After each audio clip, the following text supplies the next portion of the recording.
نحمده ونصلي ونسلم على رسوله الكريم أما بعد فأعوذ بالله من الشيطان الرجيم بسم الله الرحمن الرحيم يا أيها الذين آمنوا لا تقولوا راعنا وقولوا انظرنا واسمعوا وللكافرين عذاب أليم۔ اے ایمان والو، راعنا نہ کہا کرو اور یوں عرض کرو حضور ہم پر نظر رکھیں، اور پہلے ہی سے بغور سنو، اور کافروں کے لیے دردناک عذاب ہے۔ گزشتہ کئی آیات میں یہود کی سازشوں کا ذکر ہے، یہاں بھی خطاب انہیں کی ایک بہت بڑی گستاخی کے جواب میں پروردگار عالم نے اس آیت کو نازل فرمایا۔ شان نزول کے حوالے سے علماء تفسیر نے لکھا ہے، جب نبی کریم صلی اللہ علیہ وآلہ وسلم صحابہ کرام رضوان اللہ تعالی علیہم اجمعین کو کچھ تعلیم و تنقید فرماتے، تو کبھی کبھی درمیان میں صحابہ کرام علیہم رضوان عرض کرتے، راعنا یا رسول اللہ، یا رسول اللہ صلی اللہ علیہ وآلہ وسلم ہمارے حال کی رعایت فرمائیے، یعنی اپنے مبارک کلام کو اچھی طرح سمجھ لینے کا موقع عطا فرمائیے، یہ بات دوبارہ ارشاد فرمائیے۔ یہودیوں کی لغت میں یہ کلمہ بے ادبی کا معنی رکھتا تھا، اور انہوں نے اسی بری نیت سے کہنا شروع کر دیا۔ وہ عین کی زیر کو کھینچ کے پڑھتے اور اس کا معنی بالکل بدل جاتا، گستاخی کا معنی پیدا ہو جاتا۔ حضرت سعد بن معاذ رضی اللہ تعالیٰ عنہ نبی کریم علیہ السلام کے ایک صحابی ہیں، وہ یہودیوں کی اصطلاح سے واقف تھے۔ ایک دفعہ یہ کلمہ آپ نے ان کی زبان سے سن کے فرمایا، اے خدا کے دشمنوں، تم پر اللہ کی لعنت ہو، اگر اب میں نے کسی کی زبان سے یہ کلمہ سنا تو اس کی گردن اڑا دوں گا۔ یہودیوں نے کہا، آپ ہم پر برم ہو رہے ہیں، جبکہ مسلمان بھی یہی کہتے ہیں۔ اس پر آپ پریشان ہو کر بارگاہ رسالت مآب صلی اللہ علیہ وآلہ وسلم میں حاضر ہوئے۔ اسی وقت یہ آیت مبارکہ نازل ہوئی جس میں خالق کائنات نے راعنا کہنے سے مسلمانوں کو روک دیا، اور اس معنی کا دوسرا لفظ انظرنا کہنے کا حکم دیا۔ اس آیت سے کچھ احکام بھی معلوم ہوئے۔ ایک یہ کہ انبیاء کرام علیہ السلام کی تعظیم و توقیر اور ان کی جناب میں ادب کا لحاظ کرنا فرض ہے، اور جس کلمے میں ترک ادب کا معمولی سا بھی اندیشہ ہو وہ زبان پر لانا ممنوع ہے۔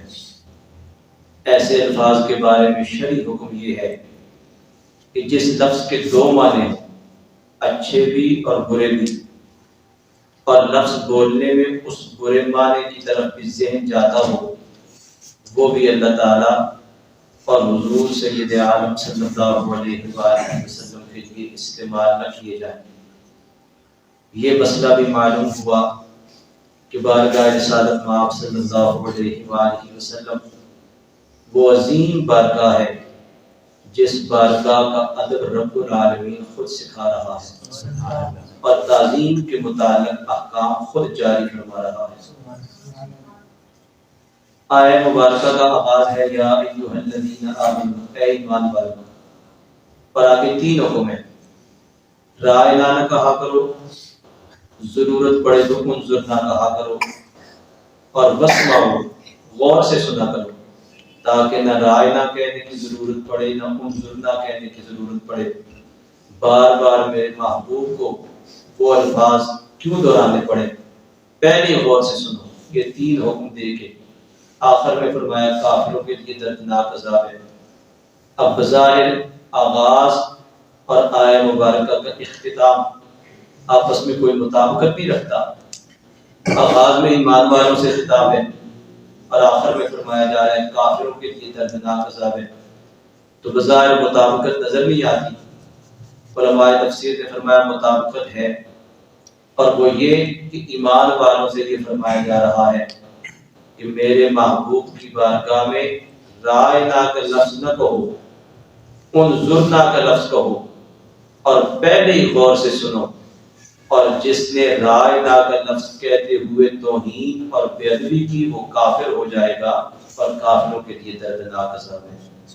معلوم ہوا بارگاہ رسالت مآب صلی اللہ علیہ وآلہ وسلم وہ عظیم الشان بارگاہ ہے جس میں معمولی سی توہین اور معمولی سی بے ادبی خالق کائنات کو گوارا نہیں۔ پروردگار عالم کسی کی عمر بھر کی نیکیوں کو نہیں دیکھتا، بلکہ اس کے محبوب کی بارگاہ میں ذرا سی بے ادبی ہوئی وہ ساری کی ساری نیکیاں ختم ہو جائیں گی۔ نبی کریم صلی اللہ علیہ وآلہ وسلم کی بارگاہ کا ادب سکھایا، فرمایا واسمعوا، میرے محبوب کی بات کو غور سے سنا کرو۔ حضور کو صلی اللہ علیہ وآلہ وسلم کے کلام فرمانے کے وقت ہماتن گوش ہو جاؤ، تاکہ یہ عرض کرنے کی ضرورت ہی نہ رہے کہ سرکار آپ یہ کلمات دوبارہ ارشاد فرمائیں۔ دربار نبوت کا یہی ادب ہے جو ایک دفعہ آپ نے فرما دیا بس اس کو غور سے سن دو۔ وَلِلْكَافِرِينَ عَذَابٌ أَلِيمٌ، اور کافروں کے لیے دردناک عذاب ہے۔ یہاں فرمایا جو یہودی سید المرسلین صلی اللہ علیہ وآلہ وسلم کی توہین کر رہے ہیں اور ان کے بارے میں بے ادبی والے الفاظ استعمال کر رہی ہیں، ان یہودیوں کے لیے دردناک عذاب ہے۔ اس آیت مبارکہ میں اس بات کی طرف بھی اشارہ ہے کہ انبیاء کرام علیہ السلام کی بارگاہ میں معمولی سی بے ادبی یہ انسان کو کفر تک پہنچا دیتی ہے اور کافروں کے لیے دردناک عذاب ہے۔ یہاں سے یہ مسئلہ بھی معلوم ہوا کہ رائنا کا لفظ برا لفظ نہیں تھا، لفظ اچھا ہے، بولنے والے کی نیت بھی اچھی ہے، نہ بولنے والے کی نیت کا قصور نہ لفظ برا ہے، لیکن کوئی بد نصیب کوئی بدبخت اس لفظ کو معمولی سے بگاڑ کے بارگاہ رسالت مآب صلی اللہ علیہ وآلہ وسلم میں گستاخی اور توہین کا مرتکب ہو رہا ہے۔ خالق کائنات کو اپنے محبوب کی بارگاہ کی عظمت بتانے کے لیے پروردگار عالم نے اس سے لفظ بولنے سے بھی منع کر دیا۔ اگرچہ آپ بول رہے ہیں لفظ بھی ٹھیک، آپ کی نیت بھی توہین کی نہیں، لیکن کوئی گستاخ اس کو اپنی گستاخی کے اظہار کے لیے آڑ بنا کے ایسے انداز سے پیش کرتا ہے جس سے میرے محبوب کی بارگاہ میں توہین والا معنی پیدا ہو جاتا ہے، تو وہ لفظ ہی چھوڑ دو اور پھر سرکار کی بارگاہ کی عظمت یہ نہیں فرمایا رائے نہ چھوڑ دو، کوئی اور لفظ استعمال کر لیا کرو۔ لوگوں کے ذہن تک نہیں چھوڑا، ہو سکتا ہے وہ اپنی طرف سے کوئی اچھا لفظ استعمال کر دے اور کل کو پھر کوئی بد نصیب اسے بگاڑ کوئی اور معنی پیدا کر دیتا، تو یہ نہیں فرمایا کہ رائے ناگ بجائے کوئی اور لفظ استعمال کر لو، خود لفظ اتارا کہ ضرورت پڑے تو رائے نہ کہا کرو، یہ کہا کرو انظرنا، یا رسول اللہ ہم پہ نظر کرم فرمائے، یا رسول اللہ انظر حالنا، یا حبیب اللہ اسمع قالنا، اننی فی بحر ہم مغرق خذ یدی ساحل لنا اشکالنا۔ اہل محبت کا یہ طریقہ ہے، وہ سرکار کی بارگاہ میں عرض کرتے ہیں، تو یہ جو ہے کہ یا رسول اللہ انظر حالنا، اے اللہ کے رسول ہمارے حال پہ نظر کرم فرمائیے، یہ اسی لفظ سے اہل محبت نے یہ سرکار کی بارگاہ میں التجا پیش کی ہے۔ خالق کائنات نے خود لفظ سکھایا کہ ضرورت پڑے تو کہا کرو انظرنا یا رسول اللہ، آپ کا ہمارے حال پہ نظر کرم فرمائیے، اور آگے فرمایا واسمعوا۔ یہ رائنا اور انظرنا کیوں کہنا پڑتا ہے؟ اس لیے کہ پہلے میرے محبوب کی بات توجہ سے نہیں سنی، اگر پہلے غور سے سنتے نہ رائنا کہنے کی ضرورت پڑتی نہ انظرنا کہنے کی ضرورت پڑتی۔ اب حکم دیا غور سے سنو تاکہ اس کی ضرورت نہ پڑے۔ وَلِلْكَافِرِينَ عَذَابٌ أَلِيمٌ، اور کافروں کے لیے دردناک عذاب ہے، جو اتنی سی توہین بھی کرے گا وہ کافر ہو جائے گا۔ مَا يَوَدُّ الَّذِينَ كَفَرُوا مِنْ أَهْلِ الْكِتَابِ وَلَا الْمُشْرِكِينَ أَن يُنَزَّلَ عَلَيْكُم مِّنْ خَيْرٍ مِّن رَّبِّكُمْ۔ اے مسلمانوں، نہ تو اہل کتاب کے کافر چاہتے ہیں اور نہ ہی مشرک کہ تمہارے اوپر تمہارے رب کی طرف سے کوئی بھلائی اتاری جائے، تمہارے رب کی طرف سے۔ واللہ یختص برحمتہ من یشاء، اور اللہ جسے چاہتا ہے اپنی رحمت کے ساتھ خاص فرما دیتا ہے۔ واللہ ذو الفضل العظیم، اور اللہ تعالیٰ بڑے فضل والا ہے۔ یہودیوں کی ایک جماعت مسلمانوں کے ساتھ دوستی اور خیر خواہی کا اظہار کرتی تھی، ان کی تقسیم میں یہ آیت نازل ہوئی اور مسلمانوں کو بتایا گیا کہ یہ کفار خیر خواہی کے دعوے میں جھوٹے ہیں۔ آج بھی مسلمانوں کے ساتھ یہود و نصارہ دوستی کے دعوے کرتے ہیں اور ہر جگہ ان کو نقصان پہنچا رہے ہیں۔ خالق کائنات نے قرآن مجید کی متعدد مقامات پہ یہ فرمایا کہ یہودیوں اور عیسائیوں کو اپنا دوست نہ بناؤ، بلکہ ایک مقام پہ واضح الفاظ ہیں، یا ایھا الذین آمنوا لا تتخذوا اليہود والنصارى اولیاء بعضهم اولیاء بعض۔ اے ایمان والو، یہودیوں کو اور عیسائیوں کو اپنا دوست نہ بناؤ، وہ ایک دوسرے کے دوست ہیں، آپس میں دوست اور مسلمانوں کے دشمن۔ اور آج ہم دیکھ رہے ہیں جہاں جہاں بھی مسلمان ہیں ان پہ ظلم و ستم توڑنے والے یا یہودی ہیں یا عیسائی ہیں یا ہندو ہیں یا آپس میں سب ایک ہیں۔ الکفر ملت واحدہ، کفر ایک جماعت ہے اور مسلمان ان کے ظلم و ستم کا شکار ہے۔ ہم دنیا میں دیکھ رہے ہیں جہاں جہاں بھی مسلمانوں پہ ظلم ہو رہا ہے، یا یہودی یا عیسائی یا ہندو یہ مسلمانوں پہ ظلم و ستم کے پہاڑ توڑ رہے ہیں، اور مسلمانوں کی بے حسی کا عالم یہ ہے جو اپنے نیست و نابود کرنے پر تلے ہوئے ہیں کہ پھر بھی ان سے خیر کی توقع رکھتے ہیں، انہی کے ساتھ دوستی کے ہاتھ بڑھا رہے ہیں۔ خالق کائنات نے پہلے سے بارے میں یہ فرما دیا، جب انہوں نے یہ کہا تھا تو پروردگار عالم نے فرمایا کہ یہ مسلمانوں کے ساتھ دوستی اور خیر خواہی کا اظہار کر رہے ہیں، لیکن یہ جھوٹے ہیں، یہ مسلمانوں کے ساتھ کبھی دوستی نہیں کر سکتے۔ ما ننسخ من آیت او ننسها نأتی بخیر منها او مثلها، جب ہم کوئی آیت منسوخ کرتے ہیں یا لوگوں کو بھلا دیتے ہیں تو اس سے بہتر یا اس جیسی اور آیت لے آتے ہیں۔ الم تعلم ان اللہ علی کل شیء قدیر، اے مخاطب کیا تجھے معلوم نہیں کہ اللہ ہر چیز پر قادر ہے۔ ما ننسخ، نسخ کا معنی پہلے حکم کو کسی بعد والی شرعی دلیل سے اٹھا دینا۔ یہ حقیقت میں پہلے حکم کی مدت کی انتہا کا بیان ہوتا ہے، یہ نہیں کہ پہلا حکم دیا اور پھر جب دیکھا کہ یہ ضرورت نہیں تو اس کو اٹھا کے دوسرا، یہ مطلب نہیں۔ اس حکم کی مدت ہی اتنی تھی، جب اس کی مدت پوری ہوئی اس حکم کو اٹھا دیا گیا اور پھر دوسرا حکم دے دیا گیا۔ اس آیت کا شان نزول یہ ہے، قرآن کریم نے گزشتہ شریعتوں اور کتابوں کو منسوخ فرمایا تو کفار کو بڑی وحشت ہوئی، انہوں نے اس پر اعتراضات کیے۔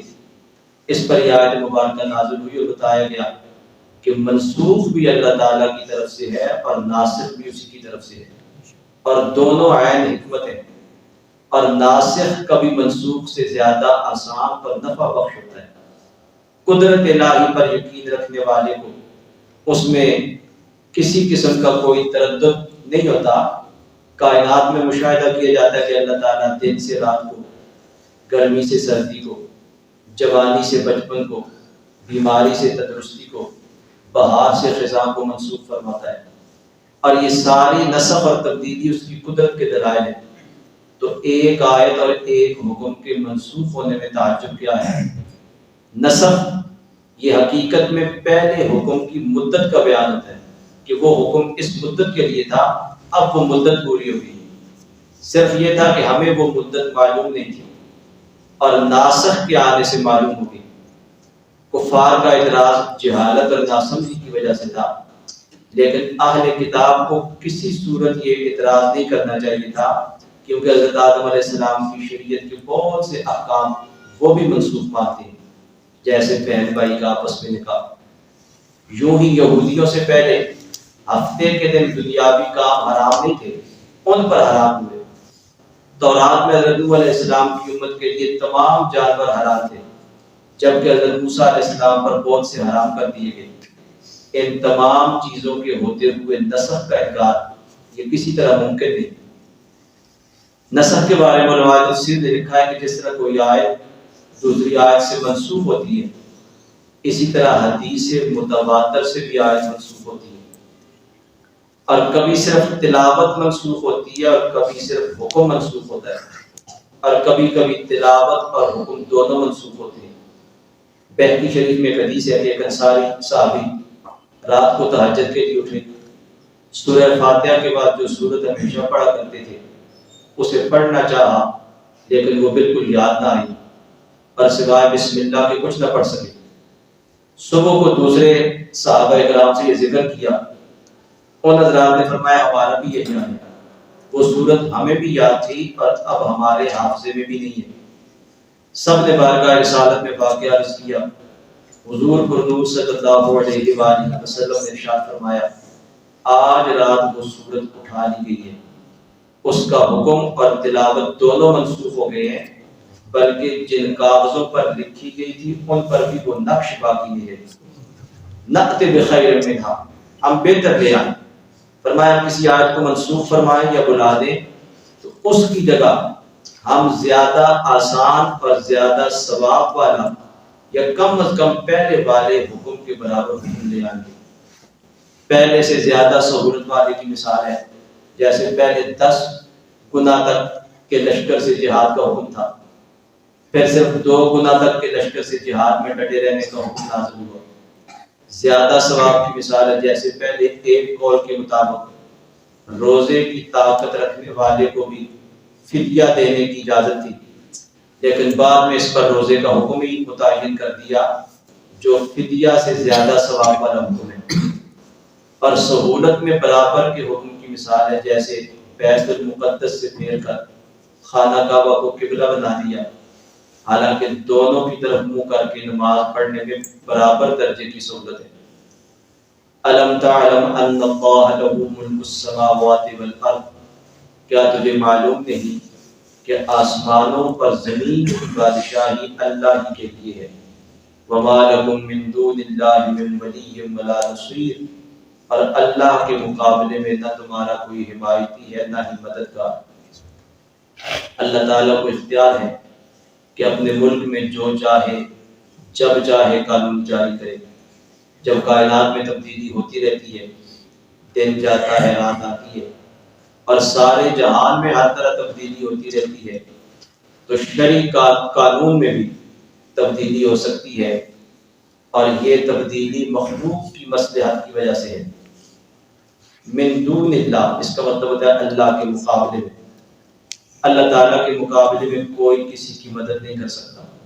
آج کل لوگ یہ آیت پڑھ کے کہتے ہیں نبی میری مدد نہیں کر سکتے، وما لکم من دون اللہ من ولی ولا نصیر، تو یاد رکھیے آیت کا یہ مطلب ہی نہیں، اللہ کے مقابلے میں کوئی کسی کی مدد نہیں کر سکتا، ہاں اللہ تعالیٰ کی اجازت پر اختیار دینے سے مدد ہو سکتی ہے۔ قرآن و حدیث میں اس کی کئی مثالیں موجود ہیں۔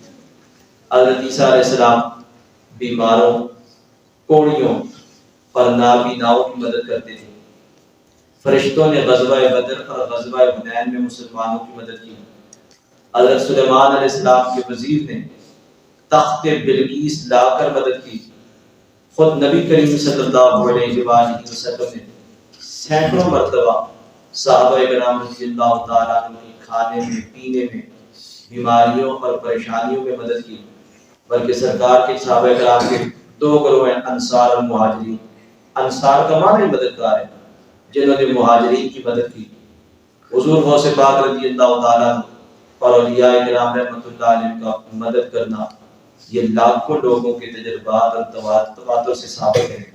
تو آیت کا ایسا مفہوم بیان کرنا جس سے معاذ اللہ قرآن و حدیث کی کئی نصوص کا انکار ہو، یہ قرآن و حدیث کی تفسیر، قرآن کی تفسیر نہیں بلکہ بدترین تحریف ہے۔ یہاں یہ جو فرمایا جا رہا ہے کہ تمہارا اللہ کے سوا کوئی مددگار نہیں، تو مطلب اللہ کے مقابلے میں کوئی مددگار نہیں۔ اللہ تعالیٰ نہ چاہے کوئی کسی کی مدد نہیں کر سکتا، اور رب کے مقبول اور محبوب بندے جو لوگوں کی مدد کرتے ہیں وہ اللہ تعالیٰ کے دیے ہوئے اختیار اور پروردگار عالم کی بخشی ہوئی طاقت و قدرت سے مدد کرتے ہیں۔ جس طرح قرآن میں یہ ہے وَمَا لَكُم مِّن دُونِ اللَّهِ مِن وَلِيٍّ وَلَا نَصِيرٍ، اسی قرآن میں ہے پروردگار عالم ارشاد فرماتے ہیں انما ولیکم اللہ ورسولہ والذین آمنوا الذین یقیمون الصلاۃ ویؤتون الزکاۃ، تمہارا مددگار اللہ بھی ہے، اللہ کا رسول بھی ہے، اور وہ مومن بھی تمہارے مددگار ہیں جو نماز قائم کرتے ہیں اور زکوٰۃ ادا کرتے رہتے ہیں۔ تو پروردگار عالم نے بتا دیا اللہ کے مقابلے میں کوئی مدد نہیں کر سکتا، کوئی بت تمہاری مدد نہیں کر سکتا۔ رہ گئے انبیاء و اولیاء، یہ اللہ کے مقابلے میں نہیں بلکہ اللہ کی دی ہوئی طاقت و قدرت سے مدد کرتے ہیں، اور انہیں خود رب نے ہمارا مددگار بنایا ہے۔ بلکہ قرآن مجید نے آل ایمان کی ایک دعا 5ویں سپارے میں ان کی ایک دعا بیان فرمائی، وَجْعَلْ لَنَا مِن لَّدُنْكَ وَلِيًّا وَاجْعَلْ لَنَا مِن لَّدُنْكَ نَصِيرًا، اے اللہ اپنی طرف سے ہمارا کوئی دوست اور ہمارا کوئی مددگار پیدا فرما دے۔ اگر یہ چیز شرک ہوتی، معاذ اللہ شرک نہ بھی ہوتی، ناجائز ہوتی، گناہ بھی ہوتی، تو خالق کائنات اہل ایمان کی یہ دعا کبھی قرآن مقدس میں بیان نہ فرماتا۔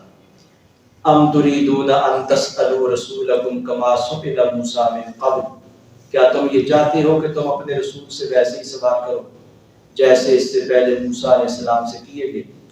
وَمَن يَتَبَدَّلِ الْكُفْرَ بِالْإِيمَانِ فَقَدْ ضَلَّ سَوَاءَ السَّبِيلِ، اور جو ایمان کے بدلے کفر اختیار کرے وہ سیدھے راستے سے بھٹک گیا۔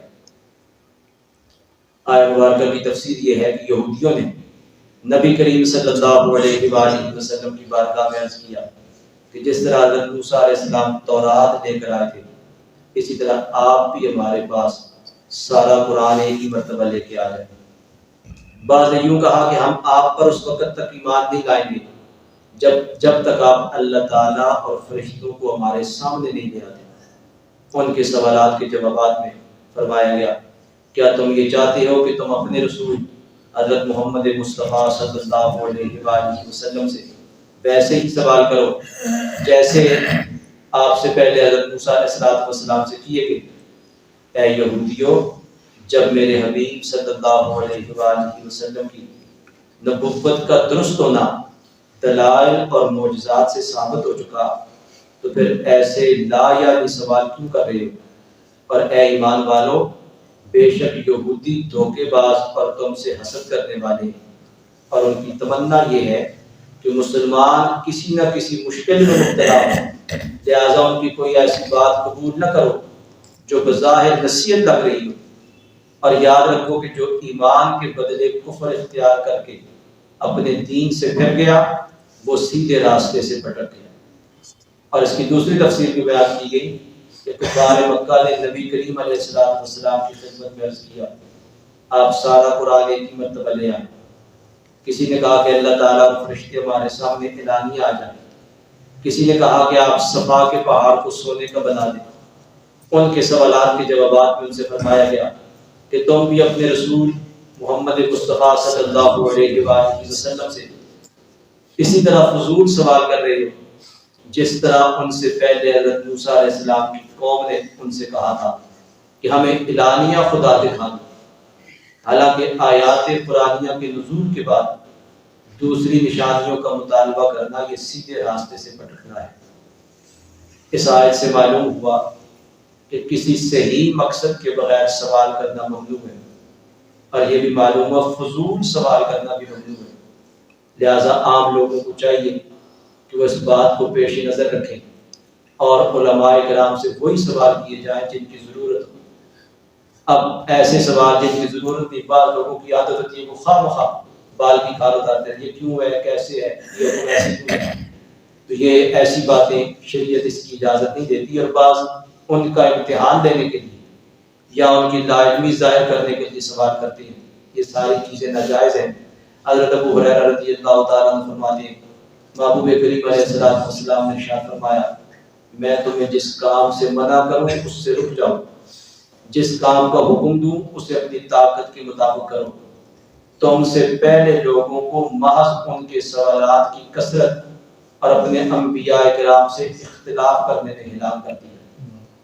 اس آیت سے یہ بھی معلوم ہوا کہ مسئلہ معلوم کر کے عمل کرنے کے بجائے خواہ مخواہ اعتراض کرتے رہنا اور اپنے من پسند حکم کا مطالبہ کرنا یہ یہودیوں اور مشرکوں کا طریقہ ہے۔ ہمارے معاشرے میں بھی لوگوں کی ایک تعداد ایسی ہے جن کی یہ خواہش ہوتی ہے کہ معاملات یا عبادات میں جو صورت انہیں درپیش ہے اس میں فتویٰ ان کی مرضی اور پسند کے مطابق ملے، اور اگر انہیں کہیں سے کوئی ایسی دلیل مل جاتی ہے جو ان کے مقصد کو پورا کر رہی ہوتی ہے وہ اسی پر اڑ جاتے ہیں، اگر جو اس کے خلاف ہزار دلائل موجود ہو۔ لیکن وہ چونکہ ان کی مراد کے خلاف ہوتے ہیں اس لیے انہیں قبول کرنے پر تیار نہیں ہوتے اور ان کے بارے میں طرح طرح کی الٹی سیدھی تعویلیں پیش کرنا شروع کر دیتے ہیں۔ اللہ تعالیٰ ایسے لوگوں کو ہدایت عطا فرمائے۔ ہمیں یہ حکم ہے، جو حکم دیا گیا اس پہ عمل کرو۔ اگر ضرورت ہے کسی دینی حکم کو معلوم کرنے کے لیے، مسئلہ پوچھنے کے لیے، ضرور سوال کر کے مسئلہ پوچھ لیا جائے، لیکن فضول بحث کرنا اور فضول سوالات، جتنے سوالات کیے جائیں گے اتنے مسائل مزید پیدا ہوتے چلے جائیں گے۔ شریعت اس چیز کا اس کو پسند بھی نہیں کرتی اور اس کی اجازت بھی نہیں دیتی۔ اس سے پہلے آپ نے بنی اسرائیل کا وہ واقعہ سنا ہے، انہیں کہا گیا ایک گائے ذبح کر کے اپنے مرحوم کو لگاؤ، اس کا حصہ وہ زندہ ہو کے اپنے قاتل کے بارے میں بتا دے گا۔ وہ پوچھتے ہیں گائے کیسی ہو، عمر کیسی ہو، رنگ کیسا ہو، جتنے سوال کرتے گئے اتنی قیدیں بڑھتی گئی اور بالآخر ایسی گائے کو تلاش کرنا ان کے لیے بہت بڑا مسئلہ بن گیا۔ تو جب آدمی اس چیز کا عادی ہو جاتا ہے پھر اس کے مسائل میں اضافہ ہوتا چلا جاتا ہے۔ شریعت نے جو حکم دے دیا خاموشی کے ساتھ اس پہ عمل، جس سے روک دیا اس سے رک جاؤ۔ حکمت اللہ رسول جانے، ہم عمل کے پابند ہیں، حکمت معلوم کرنے کے پابند ہیں۔ صدق اللہ مولانا۔